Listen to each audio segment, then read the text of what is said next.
Before we dive right into the Word of God, I just want to personally thank you for dropping by on our YouTube channel. This message was recorded during our weekly worship experience. So if you are in the area, visit us. We would love to worship with you in the flesh. I pray in Jesus' name that this message will become a fuel in the fire. So get your hearts ready. Ipinapanalangin ko sa Panginoon that God will divide this message into 1,000 different ways so that it will benefit your soul. Enjoy. Ang ating pag-uusapan ngayon ay pinamagatang kong through it all. Through it all. Everybody say through it all. Amen. I believe bagay na bagay itong pag-uusapan natin as a finale of the series that we have been talking about for the past 3 Sundays already. That in this world that we are going to experience many troubles and many trials, we should take heart and let our faith remain intact sa anumang challenges natin pagdadaanan.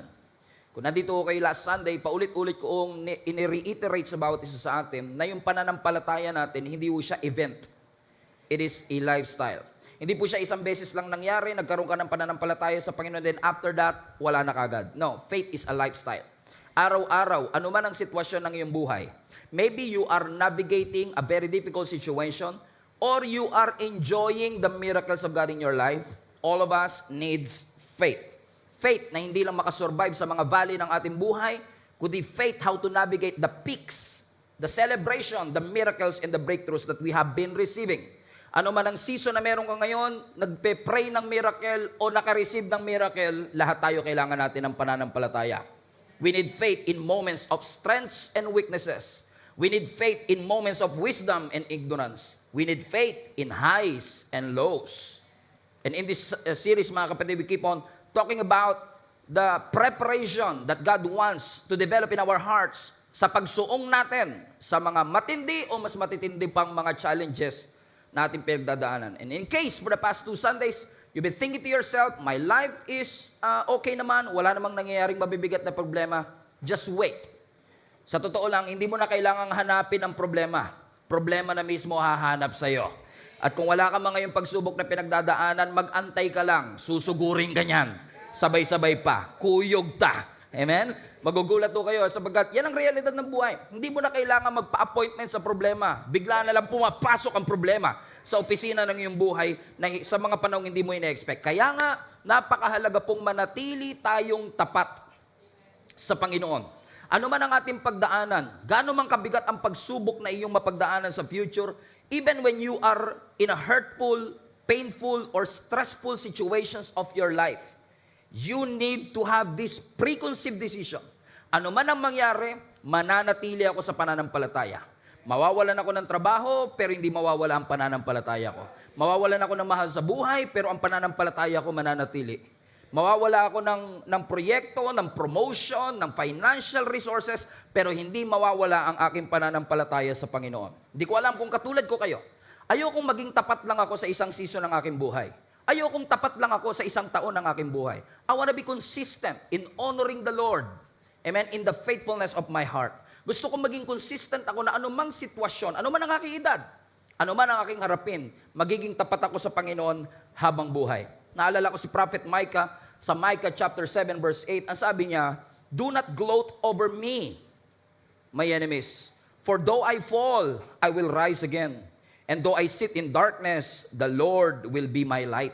What a beautiful verse. Actually, ang context nito mga kapatid is, si Prophet Micah is actually dealing with internal guilt.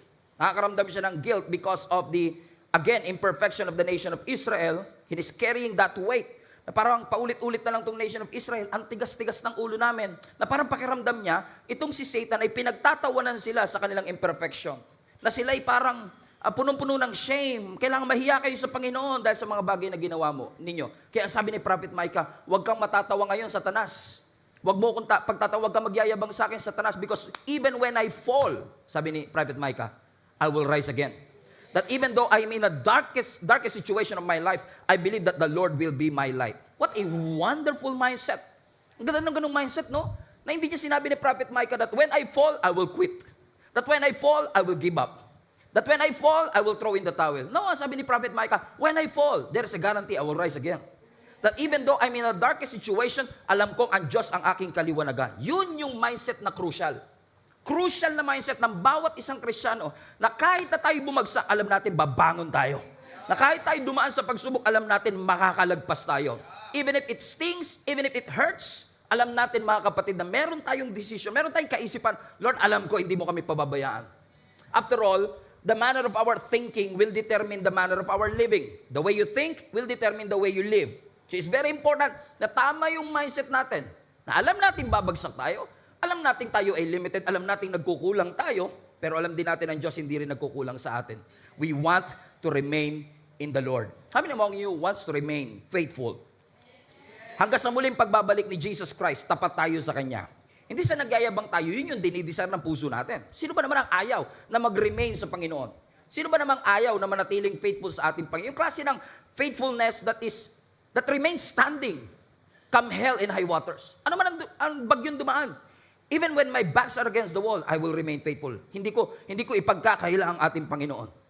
And I've been serving the Lord for 24 years. Nakakalungkot mang isipin, pero ito totoo. Sa 24 years na paglilingkod ko sa Panginoon, napakarami kong kilala na dating malakas, pero ngayon napakahina spiritually. I'm not judging them, pero that's the reality of life. May mga pananampalatayang imbis na pa-faithful ng pa-faithful, pa-faithless ng pa-faithless.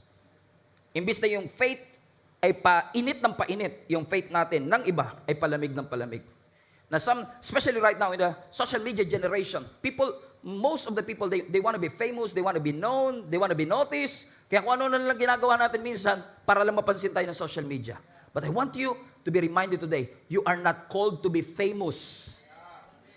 You're called to be faithful.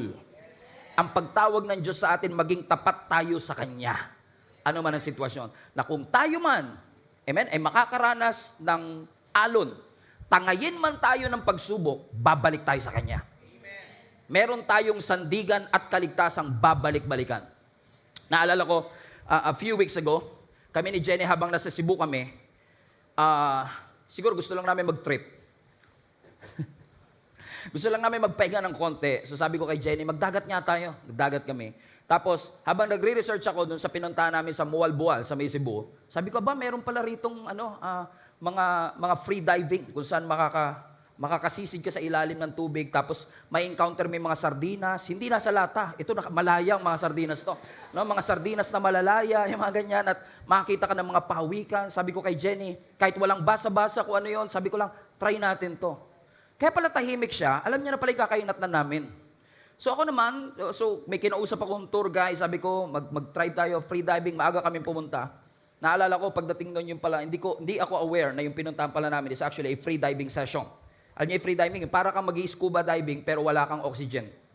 So lulubog ka sa ilalim ng tubig, as long as you could, wala kang oxygen tank, fins lang ang gamit mo na hindi ko pa na-try ever. Okay? So without even any orientation, walang orientation, nag-free dive kami. Nahihiya na nga ako sa guide namin kasi follower din ng Facebook natin. No, kitang-kita niya lahat ng kamalian ko. Kitang-kita niya itsura ko habang naglulubog ako doon. Amen? So to cut the long story short, pinoforce niya kami na lumubog kasi nga hindi kami marunong kami lumangoy pero we don't have any idea about free diving. Alam niyo, dahil dun sa Mualbual na yon na encounter namin, si Jenny naging curious na nabuhay yung kanyang pagiging adventurous. Sabi niya, try uli natin mag-free diving. Ako naman, talaga gusto mo pa subukan nyo? Yung mga, pagkatapos ng mga pinagagagawa natin, subukan pa natin. Buti na lang may mga kaibigan kami sa church, inaya kami sa may Mabini, sa may Batangas. No? Isa ring mga diving spot doon. And nag-try kami, nag-overnight kami doon, tinuruan. But this time, may orientation na. Proper na yung training, may theory. After that, mas naunawahan ko, no?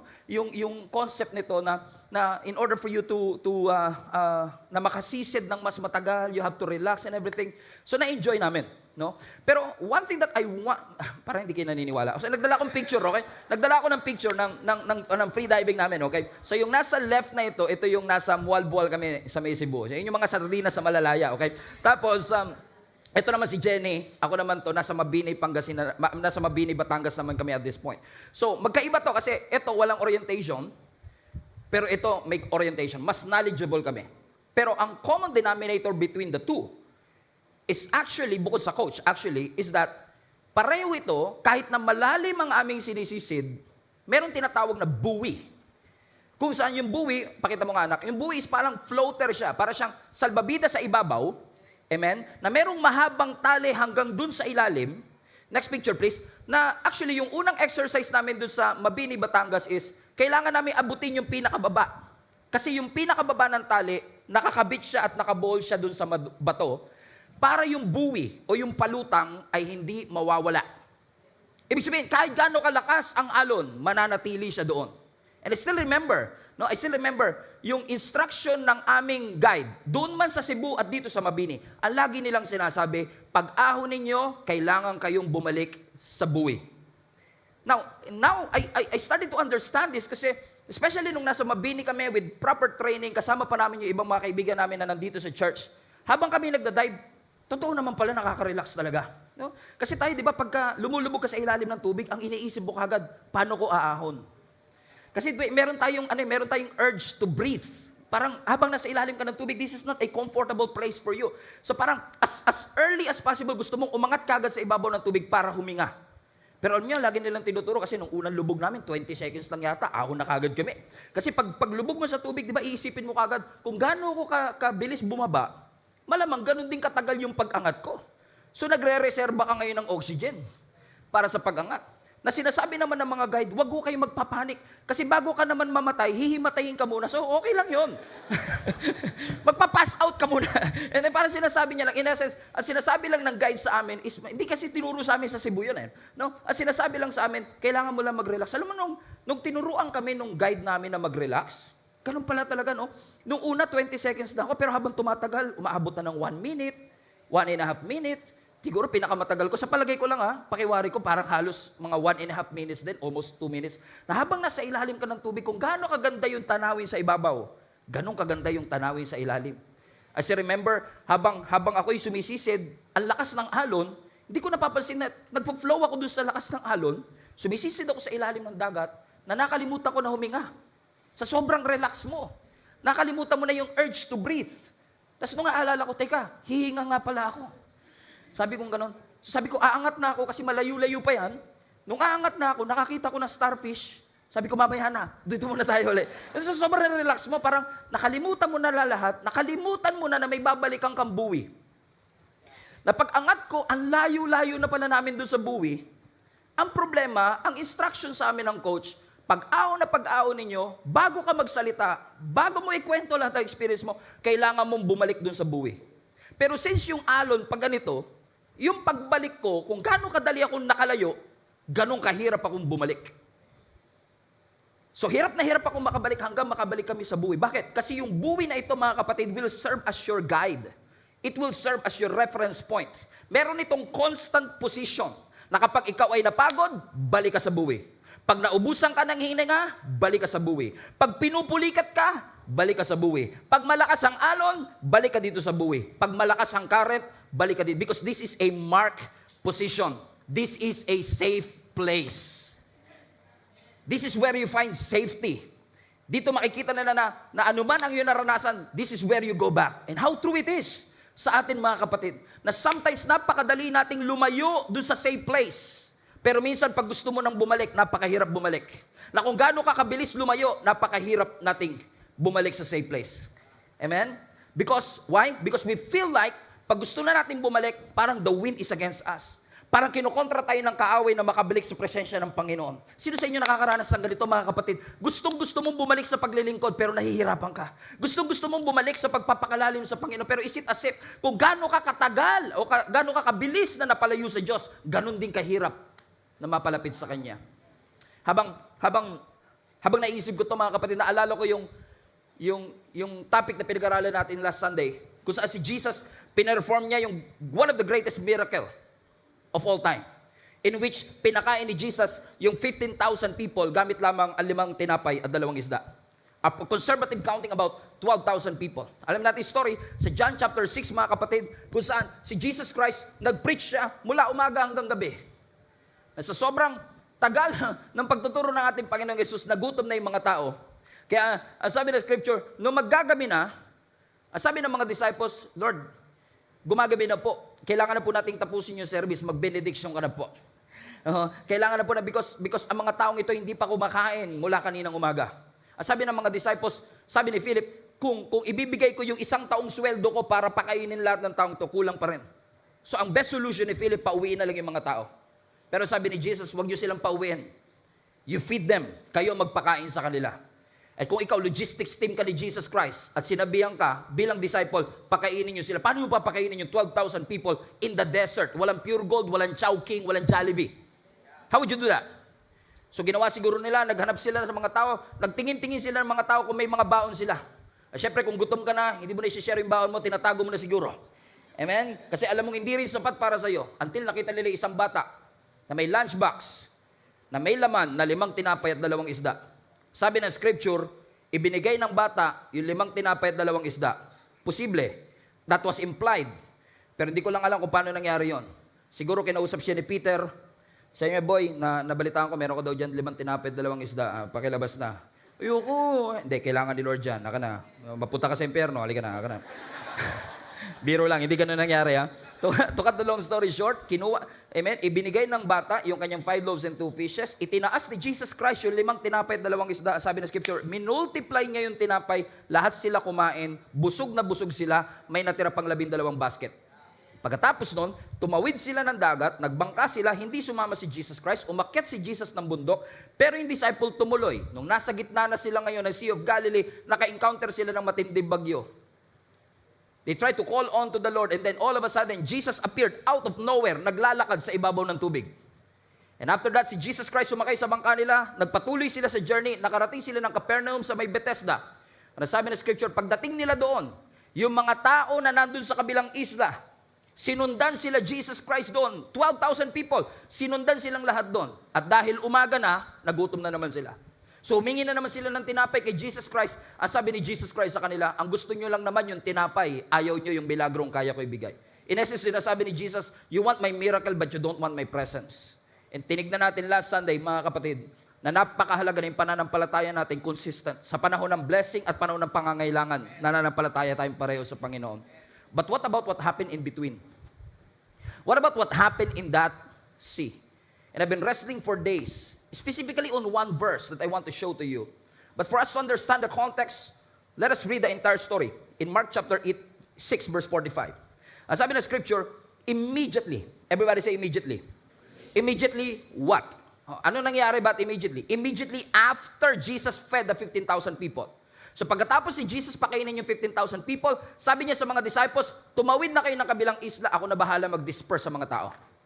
So immediately, sabi ng scripture, Jesus made his disciples get into the boat and go ahead to to Bethsaida, while he dismissed the crowd. Tulungan niyo ako, verse 46. After leaving them, he went on the mountainside to pray. Later that night, the boat was in the middle of the lake, and he was alone on land. He saw the disciples straining at the oars because the wind was against them. Shortly before dawn, he went out to them walking on the lake. He was about to pass by them, but when they saw him walking on the lake, si Jesus yung naglalakad sa ibabaw ng tubig. Now, di ko alam kung anong orientation nyo, pero ako, ang tubig hindi nilalakaran, nilalangoyan. But Jesus can do something that none of us can do. Amen? And that is to do a miracle. Naglakad si Jesus Christ sa ibabaw ng tubig. Ang sabi ng scripture, verse 49, but when he saw him walking on the lake, they thought he was a ghost. Pinagkamalan nilang multo si Jesus. Sabi nila, verse 50, because they all saw him and they were terrified. But immediately, in the midst of their fear, Jesus spoke. At sabi ni Jesus, take courage, it is I. Don't be afraid. What a wonderful phrase. What a wonderful assurance. Then verse 51, then he climbed into the boat with them and the wind died down. They were completely amazed. Verse 52, read this together. For they had not understood about the loaves because their hearts were hardened. So, alam natin the story, no? Pagtawid nila ng bangka, naka-encounter sila ng matinding bagyo. Pero bakit ba sila nasa gitna ng bagyo in the first place? Ang sabi ng verse 45 rather, immediately, Jesus made his disciples get into the boat. So after Jesus pinperform yung pagpapakain ng 15,000 people, ang sabi ni Jesus, sumakay kayo ng bangka. Now notice, hindi yung disciples ang nag-volunteer na tumawid. Hindi yung disciples ang nag-volunteer na sumakay ng bangka. In fact, pwede mong i-travel from Bethsaida to Capernaum by land. So hindi sila yung nag-volunteer na magbangka. Si Jesus mismo ang nagsabi, magbangka kayo. So ibig sabihin, kung susundan natin yung line of logic, kaya sila nasa gitna ng bagyo kasi sumakay sila ng bangka. Kaya sila sumakay ng bangka kasi pinasakay sila ni Jesus Christ. Nararanasan nyo ba minsan yon? Sinundan nyo lang naman yung instruction ni Lord, binagyo ka pa. Dumaan ka pa sa matinding bagyo. To make matters worse, ang sabi ng verse 48, gusto man nilang makapunta siya sa kabilang side, kasi yun ang instruction, no? Sumakay kayo ng bangka, tumawid kayo sa kabilang side. Gusto man nilang tumawid sa kabilang side, ang sabi ng scripture, the wind was against them. Gustuin man nilang mag-move forward, pero parang pinipigilan silang makabalik dun sa safe zone. Parang tahimik kayo masyado. Pero alam ko kaya kayo tahimik kasi lahat tayo nakaranas na kahit anong gusto mong mag-move forward, parang pakiramdam mo, hindi nagko-cooperate. Yung hangin sa'yo. Di ba? Sumunod ako kay Jesus, di dapat kakampi ko yung hangin. Pero bakit ganun? Sumunod na nga ako kay Lord, kalaban ko pa yung hangin. Why? Because the wind doesn't always work with you. But, it's possible that even when the wind was against you, God is still for you. Hindi porket kontra ang hangin, kontra ang Panginoon sa'yo. Amen? Hindi porket pakaramdam mo, ang hirap mag-move forward ay hindi mo nakakampi ang ating Panginoon. May pinapagawa ang Panginoon sa atin na sometimes, because it is the commandment of God in your life, makakatanggap ka talaga ng resistance. Makakaranas ka talaga ng resistance at iaalaw ng Lord ang resistance because He wants to teach you something.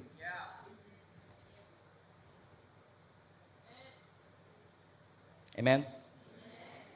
In fact, mga kapatid, sabi ng scripture, they are trying their best. They were rowing hard.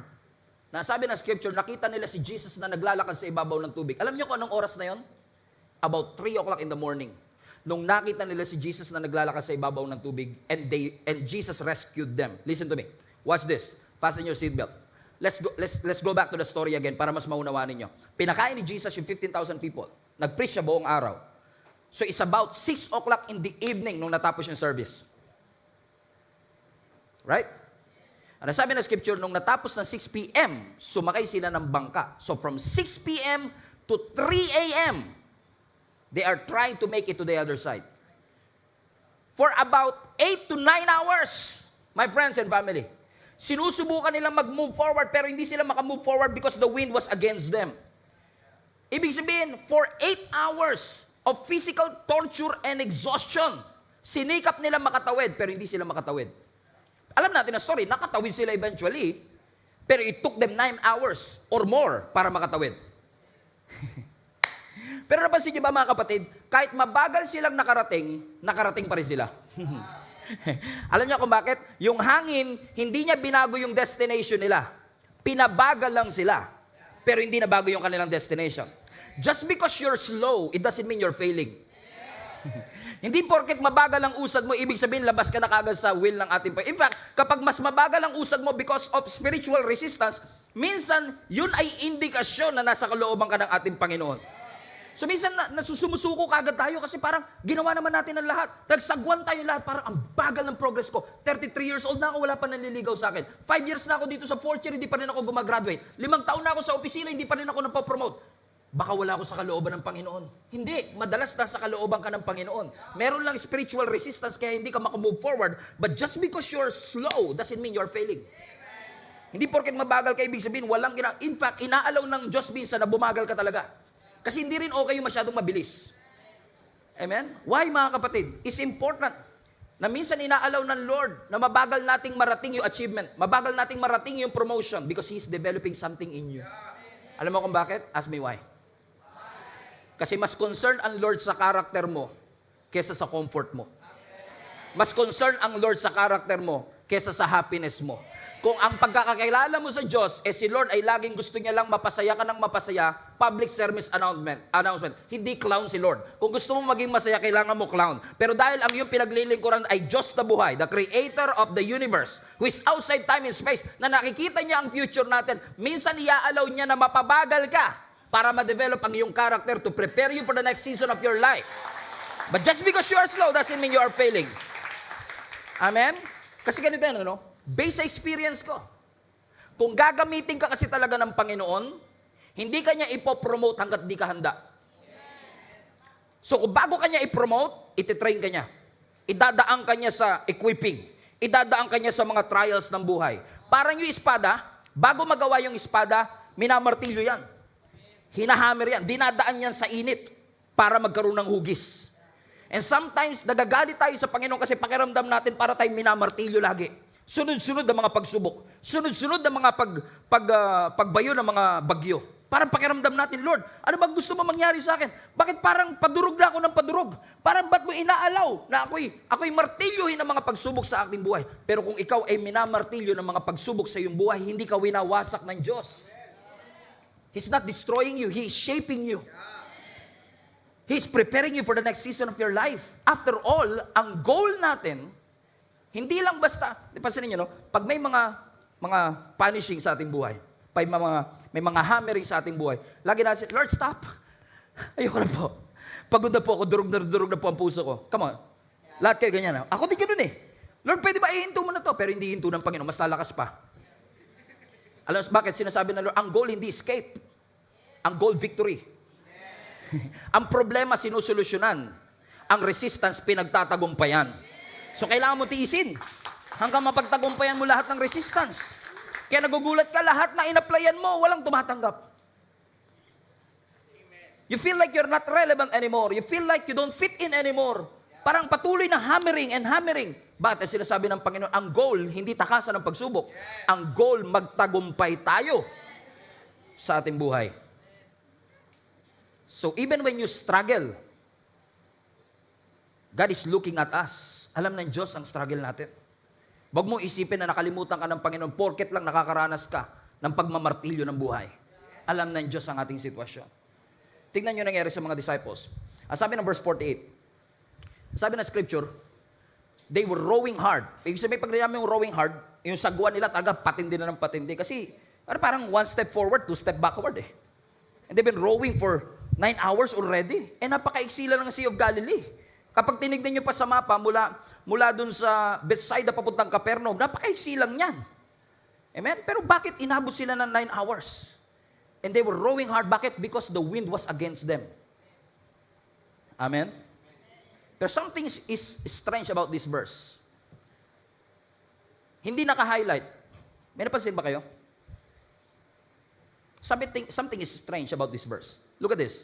They were rowing hard, struggling against the winds and waves. Pero something is strange about this verse that I've never seen before. I preached about this passage for many, many times. Ngayon ko lang nakita to. Ngayon ko lang nakita to.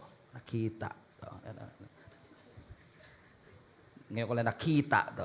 Guess yun? Something is strange. Bible says that when they are rowing hard and struggling against the wind, Jesus saw them. Notice that? Jesus saw that they were in serious trouble, rowing hard and struggling against the winds and waves. So habang nag-i-struggle sila, nakatingin si Lord. For 9 hours.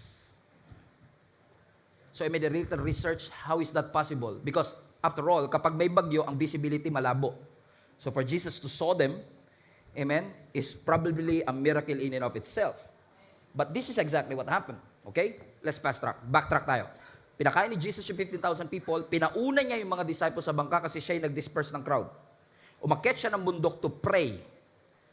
So Jesus was on the mountain that night while the disciples were rowing hard.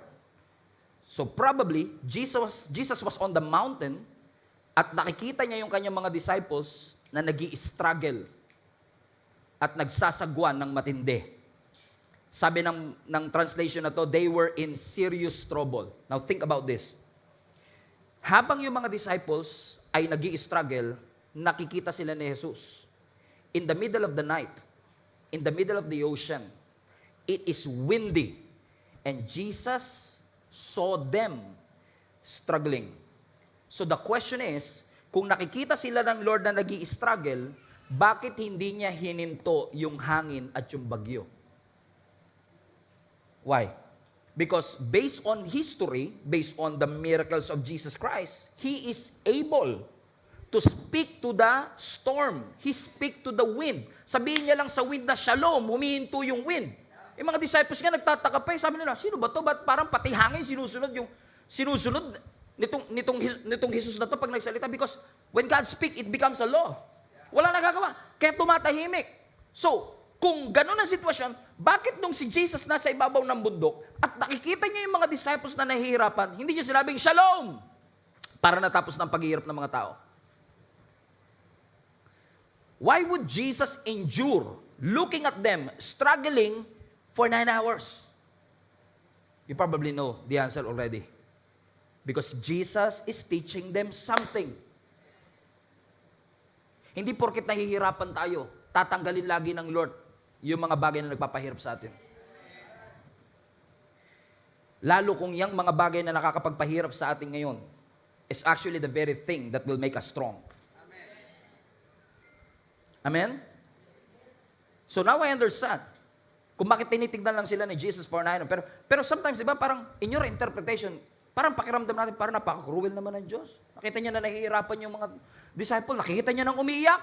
Hindi man lang niya sagipin. Tama ba mga kapatid? Pero sino sa inyo mga nanay dito? Taas kamay, lahat ng mga nanay. Nagpapabakuna po ba kayo ng mga anak ninyo? Pag nagpapabakuna po ba kayo ng anak, umiiyak po anak ninyo? O ba't nyo pa po pinapabakunaan? Huwag nyo na pabakunaan po, umiiyak po nasasaktan po sila. Pero bakit? Tinitiis ng nanay na kahit na umiiyak yung anak, siya pa mismo magbibigay sa doktor. Hindi niya sasawayin yung doktor, hindi niya sasampalin yung doktor. Ba't mo ginaganyan ng anak ko? Hindi. Siya pa mismo magbibigay ng braso ng anak niya sa doktor because alam niya na kahit masakit yun, kahit umiiyak ang anak ko, ito'y para sa kanyang ikabubuti.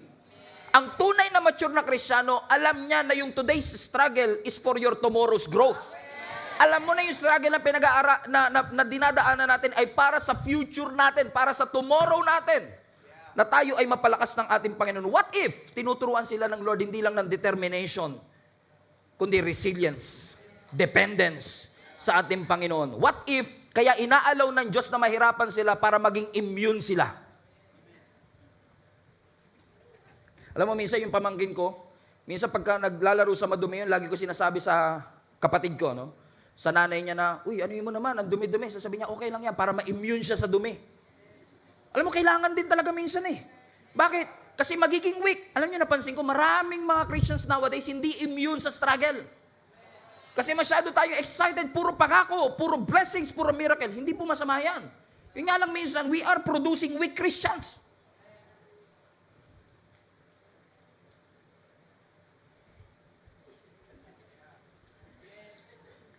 Konting hirap, ayoko na maglingkod. Konting hirap, suko na ako. Lord, totoo ka ba talaga? Nandiyan ka ba talaga? Gusto mo ba mag-grow? Gusto. Get out of your comfort zone. No one grows inside their comfort zone. Lahat ng lumalago, they went outside their comfort zone. Bakit? Pinapalaki ng Diyos. Dinedevelop ng Lord ang faith natin. Sabi siguro na iba sa inyo, ba't pa kailangan i-develop? Sabi nga ni Lord, di ba?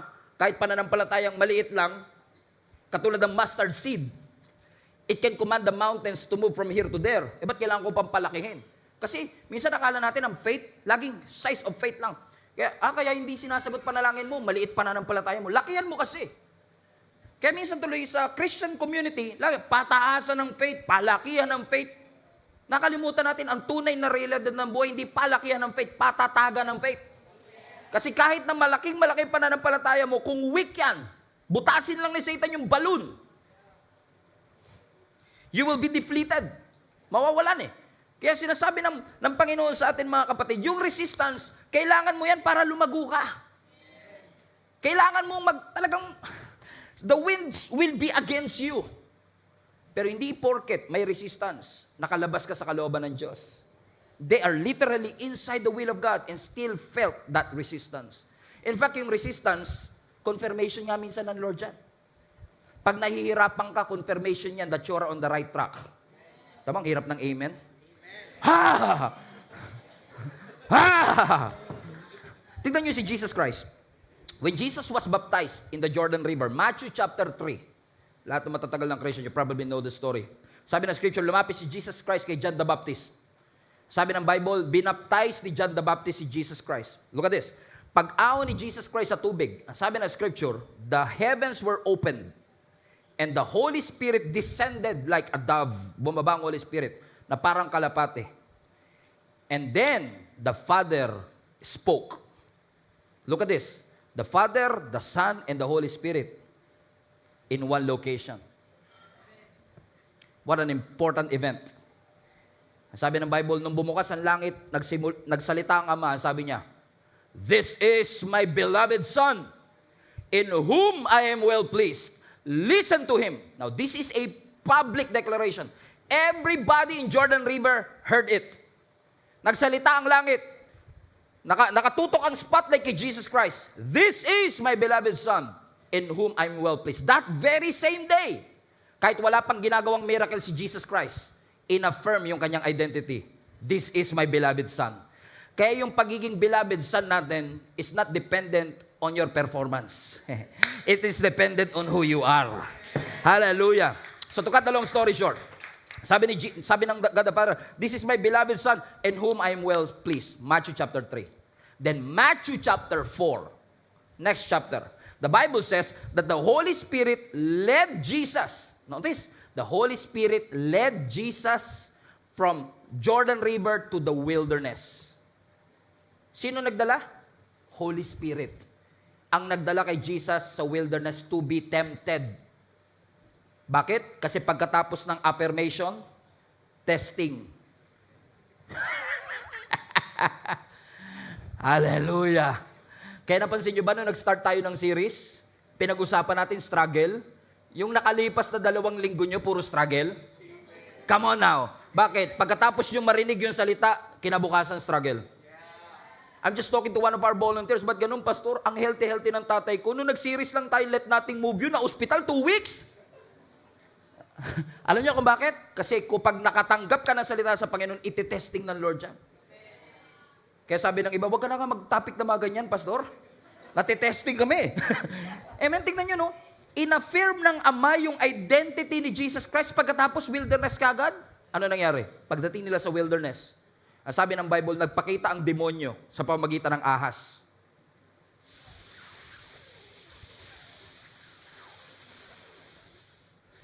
Pagharap ng ahas kay Jesus, ang sabi niya, "If you are the Son of God, turn these stones into bread."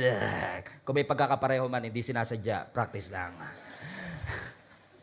Amen. Sa God the Father kasi, "This is my beloved Son." Kay Satanas, "This is my beloved Son." Pansinin nyo, no? Doon sa affirmation, ang sabi ng Ama, "This is my beloved Son in whom I am well pleased." Pagdating kay Satan, sabi niya, "If you are the Son of God." Pansinin nyo, in-affirm yung kanyang identity. Pagdating sa wilderness, question yung kanyang identity. Kapag nakatanggap ka ng word, ite-test. Alam mo ba talaga yung word na natanggap mo? Kaya mag-ingat ka, kapatid. Kapag may word na ibinigay ang Panginoon sa iyo, sigurado may resistance later.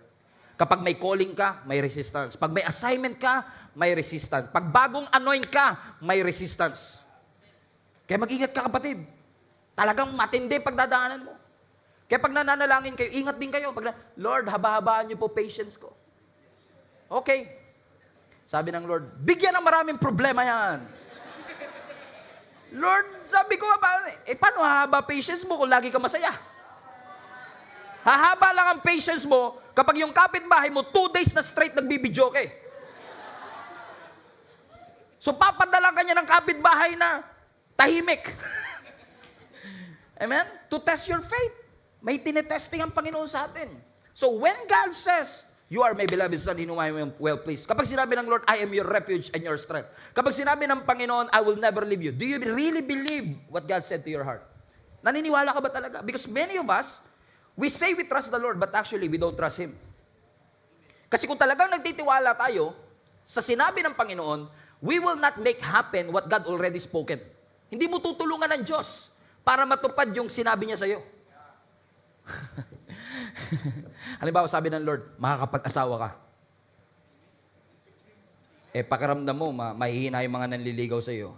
"Lord, tulungan ko na to, Lord, ha? Alam ko naman ito kalooban mo, eh." If you really trust God, why would you make happen what God already spoken? Tatandaan mo, pag nagsalita ang Diyos sa iyo, as I've said, when God speaks, it becomes a law. Walang magagawa ang universe kundi sumunod sa salita ng Panginoon. Amen? And God doesn't have to repeat Himself. Hindi na kailangan ulitin ng Diyos ang kanyang sarili. Pag nagsabi siya, hindi niya na kailangan ulitin sa iyo. Kasi pag sinabi niya, yun na yun eh. Naalala niyo sa creation, sa Genesis chapter 1 verse 1?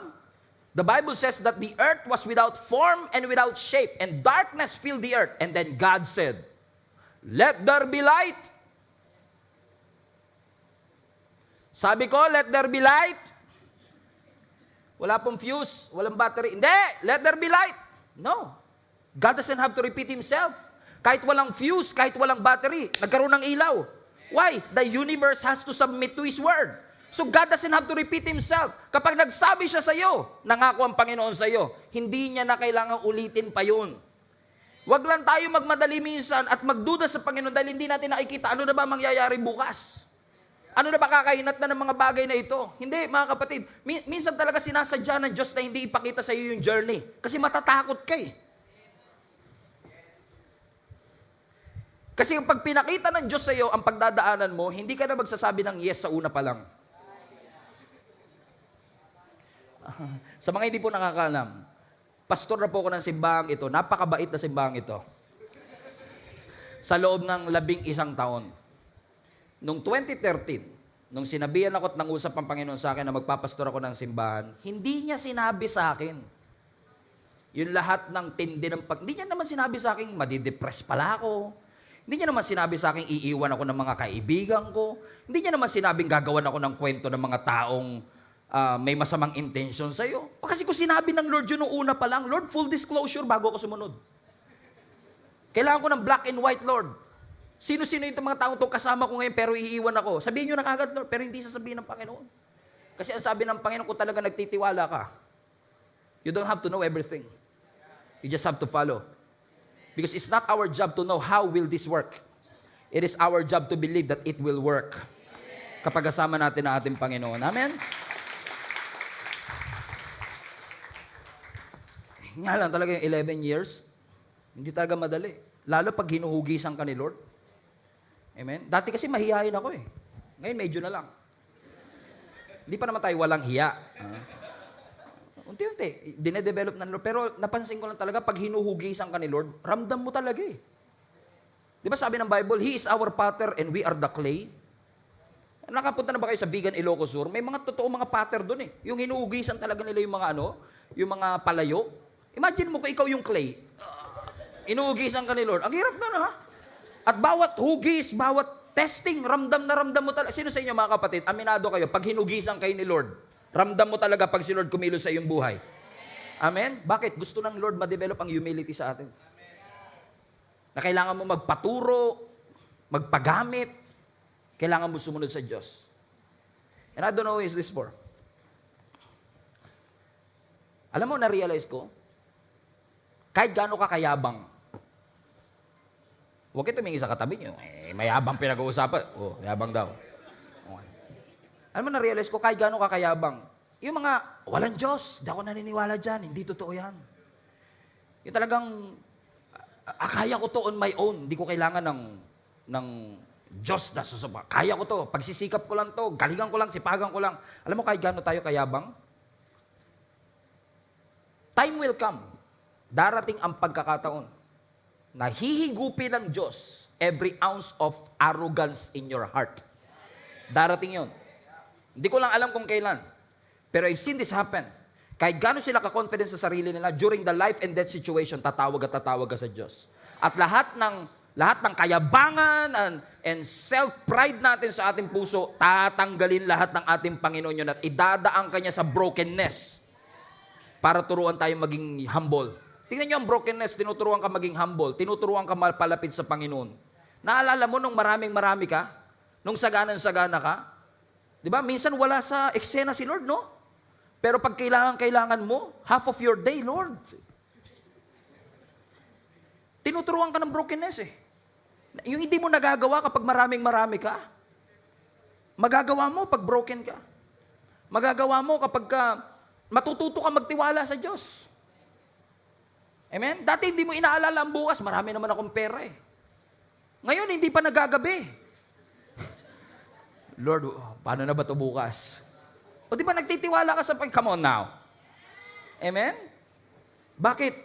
Yung breaking ng Lord, gagamitin niya to humble us. In fact, yung breaking na yan, blessing ng Lord yan. Kapag may masakit, yung aching, breaking, blessing pa rin ng Panginoon yan. Amen? Hindi ka pinapahirapan ng Diyos. Sinishape ka ng Diyos. So, nung nakita ni Jesus Christ, yung mga disciple na nag-i-struggle, sa isang perspective, pwede mong sabihin, grabe naman si Lord, no?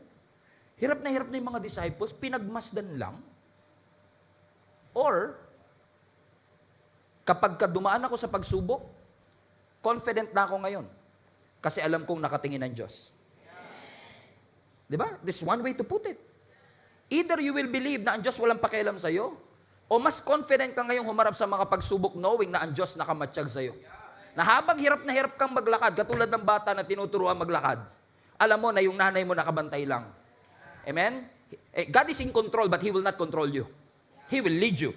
Amen? So, habang naglalakad ka, hindi ka kinokontrol ng Panginoon, but the moment you fall, you will rise again. He will pick you up. Yun ang assurance natin, na kahit dumaan tayo sa pagsubok, hindi tayo iiwanan ng ating Panginoon. Amen? Na kahit na hirap tayo, alam natin ang Diyos, darating and He will show Himself to us. Huwag mo isipin na nakalimutan ka na ng Panginoon. In fact, hindi sila nakalimutan ng Diyos. Ang sabi ng verse 48, watch this, He saw when they were in serious trouble, they were rowing hard, struggling against the winds and waves, and about 3 o'clock, after 8 hours, in the morning, Jesus came toward them. Walang kahit anong bagyo ang makakapigil kay Jesus para i-rescue ang kanyang mga anak. Kahit pa zero visibility. But, before I close, let's continue reading, shall we? Kasi baka makalimutan natin yung last part eh. Importante pa naman to. Sabi ng Bible, habang nag-i-struggle sila at nagsasagwan sila ng matindi, 3 o'clock, nagpakita si Jesus Christ at naglalakad papunta sa kanila, walking on the water. But watch this. But Jesus intended to go past them.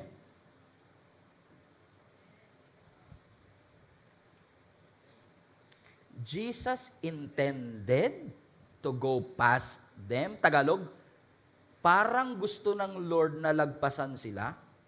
Now think about this. Si Jesus Christ, pinagbasdan niya yung mga disciple for 9 hours, hirap na hirap. Tapos sa dulo pala, nung naglalakad si Jesus sa ibabaw ng tubig, ang plano niya pala, guys, kita na lang tayo doon sa kabilang side, ha? Bala kay... Does it make sense, isn't it? Now, tignan niyo to. Habang pagod na pagod ang mga disciples, si Jesus nonchalant. Nonchalant.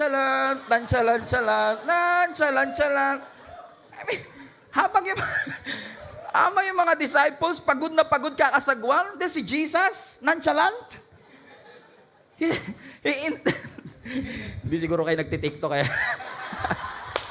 Alam ng mga nagtitiktok kaya. He intended to go past them. Parang ang sama naman ni Lord dito. If God is a good God, pinagbasdan niya na nga yung mga disciple na naghihirap, tapos, nung naglalakad pa, kawawa naman kayo dyan, Brad. Oh, see you na lang doon ha. Matagal pa yata kayo eh. He intended to pass by them. Parang, that's why I've struggled for this verse. Just this verse, I've struggled for 2 days. Trying to think of, Lord, if you are a good God, ba't mo gagawin yan? Parang, di ba parang sa atin, di ba? Naghahanap ka ng saklolo, naghahanap ka ng tulong. Tapos yung nakakita ka ng tulong, saan pupunta siya? Multo! Kaya napagkamala na ng multo. I mean, Jesus Christ, you're supposed to help us. After all, you've been looking at us and seeing us for hours. Pero no, upon studying the Greek, it was implied actually in the Greek na kaya ganun ang pagkakasulat is inakala talaga ng mga disciples na lalagpasan lang sila ni Jesus. Yun yung na-feel nila kaya ganun yung pagkakasulat. But actually, in deeper study, you will realize na ang Diyos kaya siya dumaan sa harap nila na parang lalagpasan sila. Hindi dahil gusto silang iwanan ng Diyos, kundi in essence, sorry for this word, parang in essence gustong magpapansin ng Diyos sa kanila. As sinasabi niya, guys, in case you need help, I'm here. Kaya siguro hindi nila natawag na Jesus Christ, sabi nila multo. They don't recognize it. That's why sabi ni Jesus Christ, take heart. It is I. Huwag kayo matakot. Don't be afraid. It is me. Ang intention pala ng Panginoon, hindi takasan sila. kundi ipakita sa kanila, I'm here. I'm not leaving you. I've been watching you all along. I've been seeing you struggling, rowing hard, trying to make it to the other side. Natatakot kayo na parang pakiramdam nyo, hindi na kayo makakatawid. But in case you haven't noticed, I've been watching you. And now it's 3 o'clock in the morning. Nobody's calling me. So here I am right now, showing myself to you. Baka naman, gusto niya na akong tawagin. Habang hirap na hirap kayo, nonchalant me. Amen? Ibang-iba, nung nag-free diving kami. Nung nag-free diving kami, inanod kami ng alon, ang layo na namin sa buwi. Ang sabi ng instructor namin, ng coach namin, bumalik ka sa buwi. Hirap na hirap kaming bumalik. Hirap na hirap kaming bumalik sa safe zone. Pero dito sa storya na to, hindi mo na kailangan bumalik sa safe zone. Yung safe zone ang pupunta sa'yo. Si Lord mismo ang dadalaw sa'yo. Si Lord mismo ang lalapit sa'yo. And He will show Himself to you. To remind you, hindi ka nakalimutan ng Diyos. It's not early. It's not late either. It's always on time. Praise Jesus.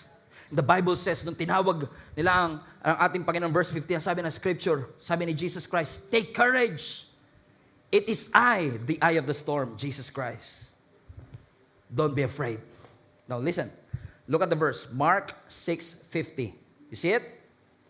See it? And I will close with this. Mark 6:50. Immediately He spoke to them and said, take courage, it is I, don't be afraid. Verse 51. And then Jesus climbed into the boat with them, and the wind died down, and they were completely amazed. Interesting. Especially if you know the whole story. Binasa natin, magkasunod na verse, right? Pero may kulang. Ewan ko napansin niyo, may kulang sa story. Something is missing in this story. Amen? Wala akong tinanggal, ha? But something is missing in this story. Ulitin natin. Ang sabi ng Scripture, nung nakita nila si Jesus, verse 50, anak, nung nakita nila si Jesus Christ, nagsalita ang Panginoon sa kanila, hey, don't be afraid. It is I. Take courage. And then sabi ng Scripture, Jesus went to them on the boat. Something is missing. Something is missing here. Okay, let me, do you want me to refresh your memory? What's missing here? Okay. Pinakain ni Jesus yung 15,000 people, right? Tumawid sila. Amen? Doon sa Sea of Galilee. Pinag-aralan natin last time, John chapter 6. And it was not shown too. John chapter 6, Jesus walked on water. Amen? The Bible says. Amen? Katulad nito, and the Bible says na si Jesus sumakay sa bangka nila sa Mark chapter 6. Pero if you know the story, this is exactly what happened. Pagtawid nila ng bangka, dumaan sila sa bagyo, nakita nila si Jesus Christ.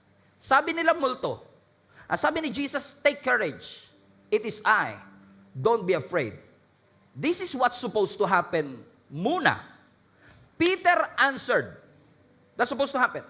And ang sabi ni Peter, if it is you, Lord, command me to come to you on the water. Now, you remember it? Yun yung tunay na story, di ba? Dapat, pagkatapos na sinabi ni Jesus yung take courage, it is I, sa Matthew, sabi ng Gospel of Matthew, si Peter nagsalita siya at sabi niya, Lord, kung talagang ikaw yan, utusan mo kong lumakad sa ibabaw ng tubig. Now we know the story. Nakalakad si Peter sa ibabaw ng tubig for a while. Nung na-distract siya sa winds and waves, lumubog siya. Niligtas siya ng Panginoon bago sila sumakay sa bangka. So meron director's cut sa Mark. And for 2 days I've been struggling, Lord, bakit mo, in essence, hindi sinulat ni Mark na si Peter ay naglakad sa ibabaw ng tubig? Because si Matthew sinulat yon. Pero bakit si Mark, iniwasan niyo yung part na yon? Nag-focus lang siya na si Jesus Christ naglakad sa ibabaw ng tubig, pero hindi niya sinabi na si Peter nakalakad din sa ibabaw ng tubig. Bakit niya kinat yung isa sa pinaka-notable, inspiring story na kilala natin? Because we know the story. We are inspired with the story. That when you get out of your comfort zone, when you get out of your boat, you can do something that other people don't. Ang ganda nun eh. Pero ba't in-eliminate ni Mark? And for reading and praying, I believe God talked to me the other day. Sabi ng Panginoon sa akin, saan ba nakasulat? Sa Mark. Balik mo na, Mark 51. Sa Mark 51. Sa Mark chapter 6, sa 51, sabi, sino ba si Mark? Kung ano, si Mark, hindi siya part ng 12 disciples. Si Mark, follower ni Jesus Christ, pero is not part of the disciples. Amen? Actually, si Mark, disciple ni Peter.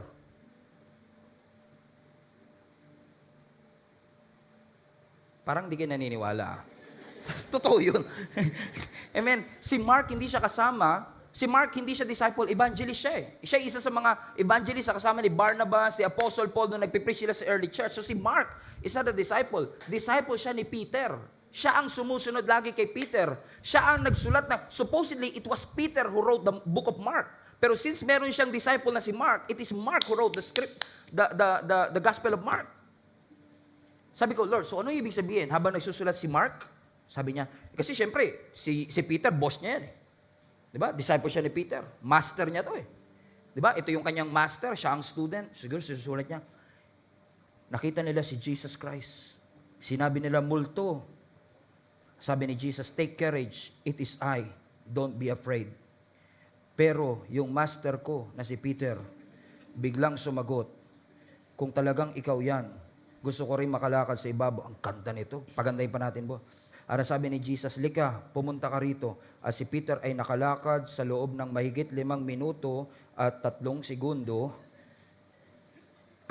At believe na believe ang ibang mga disciples, kasama na sila Judas, kasama na sila John sa kanya. Elibs na elibs sila sa mga... Right? Pero pwedeng sabihin ni Peter na, siguro sinabi ni Peter na, wag na yan. Di na mahalaga yan. Disciple niya yan eh. Wag na yan. Tanggalin mo na yung part na yan.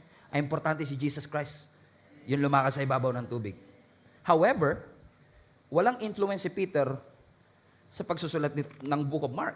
Kasi kung si Mark ang nagsulat, he was supposed to be influenced by the Holy Spirit, not ni Peter. Or else otherwise, this will not be true. This is inspired by the Holy Spirit, not by Peter. Although Peter wrote some of the epistles, pero it's not supposed to happen. And I asked the question, Lord, why? But in-eliminate mo ito. And the Holy Spirit intentionally eliminated that part. You know what? I believe God talked to me. Hard and clear. Sinabi ng Lord sa akin, yes, nakalakad si Peter sa ibabaw ng tubig. Pero huwag niyo rin kakalimutan na lumubog siya after it. And maybe the reason why the Holy Spirit eliminated it in the book of Mark is for us to be reminded, mag-focus tayo sa saving grace ni Lord, hindi sa mga sinking ng ating buhay. Because most of the time, nakafocus tayo sa mga pagbagsak natin, sa mga sinking natin, sa mga limitations, sa mga weaknesses natin, nakakalimutan na natin yung saving grace ng ating Panginoon. That when you fall, He's there to pick you up. That when you are quitting, He's there to show Himself to you and to me. Yung mga panahon gusto mo nang sumuko, yung gusto mo nang ibaba ang bandera, sabi mo, Lord, ayoko na, I will quit. And then all of a sudden, out of nowhere, God will use somebody to inspire you, to encourage you, and to remind you the Word of God. Somebody will text you, somebody will chat you, somebody will hug you, somebody will remind you it's not over, it's not finished yet. What you are going through is not good, but God is not done with you yet. Don't ever surrender. Huwag ka sumuko. Huwag tayong panghinaan ng loob. Huwag nating imimiss yung moment na sinasabi ng Panginoon sa atin, hindi siya nakakalimot sa bawat isa sa atin. Because after all, if you know the story of Jesus, even Jesus, in essence, have struggled in finishing His mission. Na nung nasa Garden of Gethsemane ang ating Panginoon, He is praying, sabi niya, Father, if it is possible, take this cup away from me. But nevertheless, not my will, but yours be done. What is Jesus saying? Lord, I cannot take this anymore. But not my will, not my way, not my preference, not my desire. It's not my decision that matters. It is your will that matters in my life. So if you want me to go through hell, if you want me to go through this storm, Lord, bigyan mo lang ako ng lakas. Willing ako sumunod. Mahirap na po. Parang pasuko na po ako, pero bigyan mo lang ako ng konti pang lakas. Kung hindi matatanggal yung pagsubok, kung hindi mapapahinto yung bagyo, dagdagan nyo na lang po yung courage ko. Dagdagan nyo na lang po yung lakas ko. Habaan nyo pa po yung pasensya ko. Habaan nyo pa po yung pagtitiwala ko sa iyo, Panginoon. Para katulad ni Apostle Paul, masabi ko rin, I have fought the good fight. I have finished my race well, and I have kept my faith. Do not ever give up on your God. Huwag mo sukuan ng ating Panginoon. Huwag mo sukuan ng Panginoon. Tingnan mo si Apostle Paul. Si Apostle Paul, habang naglilingkod siya sa Panginoon, habang sinusunod niya ang Panginoon, meron siyang thorn in the flesh. Di ba? And he asked the Lord 3 times. He pleaded the Lord. The Greek, nakiusap siya sa Diyos, Lord, tanggalin mo yung thorn in the flesh. Pero ano sabi ng Bible? Dininay ng Lord yung request ni Peter. Hindi siya pinagbigyan sa kanyang request. Pwede sabihin ni Peter, ni Apostle Paul, Lord, ito na lang inihingi ko, ginawa ko naman ng lahat. Ba't hindi mo pa matanggal ito? Ginamit ng Lord yung thorn in the flesh para patatagin siya. And the same Apostle Paul na humingi kay Lord at na-deny is the same Apostle Paul na nagsabi, I have fought the good fight. Watch this. I have finished the race. Pero hindi na-give up yung pananampalataya ko. I have kept my faith. Alam niyo kung bakit? Gagamit si Satan, magbadala si Satan ng mga thorn in the flesh, ng mga distraction, ng mga storms in your life, kasi gusto ni Satan, i-abandon mo yung assignment mo. Gusto ni Satan, huminto ka sa paglilingkod. Ang gusto ni Satanas, wasakin mo at sayangin mo yung giftings mo. Gusto niya, iwanan mo yung post mo. Ang gusto ni Satan, huwag ka nang magpatuloy sa paglilingkod sa Panginoon. But Satan is not as powerful as you think he is. Wala na siyang kapangyarihan. Tinanggalan na ng Lord ng pangil ang ating kaaway. Kahit pakaramdam mo, your faith is fading at parang yung doubt mo palakas ng palakas. Together, I want to encourage you. Let us not be moved by our temptation. Let us not be moved by temptation. Let us not be moved by oppositions. Let us not be moved by disappointments in our lives. Magpatuloy tayo. Hindi yung naging maganda ang childhood mo, but keep your faith. Nawalan ka ng trabaho, but keep your faith. Nawawala ka na sa katinuan, but keep your faith. Hindi ka pumasa sa board exam, but keep your faith. Kahit na dumaan ka pa sa cancer, keep your faith. Ingatan mo ang pananampalataya mo. Ingatan mo yung testimony mo. Kasi Satan wants you to quit. Don't ever give him the luxury of seeing you being defeated. You are not supposed to be the victim here. You are the victor. You're the conqueror here. That even when you fall, you will rise again. And I assure you, mga kapatid, and I will assure you, if you will press on and continue, you will see His grace unfolding every second, every minute, every moment of your life, and you will realize, never lumubay ang Panginoon sa iyo. He's guiding you, He's leading you, He's picking you up, He's always there for you. He is forever with you. Let's give Him some praise, church. Pasalamatan natin ang Panginoon. Everybody stand to your feet right now. Amen. Hello, Global Family. Thank you for watching. If this message have impacted your life, please consider subscribing. Let us know in the comments what God spoke to you today. Where are you streaming from? Or how can we pray for you? We pray in Jesus' name that we will continue to advance God's kingdom through the spreading of His Word through this online platform that we have. If you want to support the ministry of Jesus is Alive community, I want to encourage you to support financially and give. Go to our website, gsmnb.com/give, for you to know all the ways that you can support this ministry. I hope to see you soon. God bless you.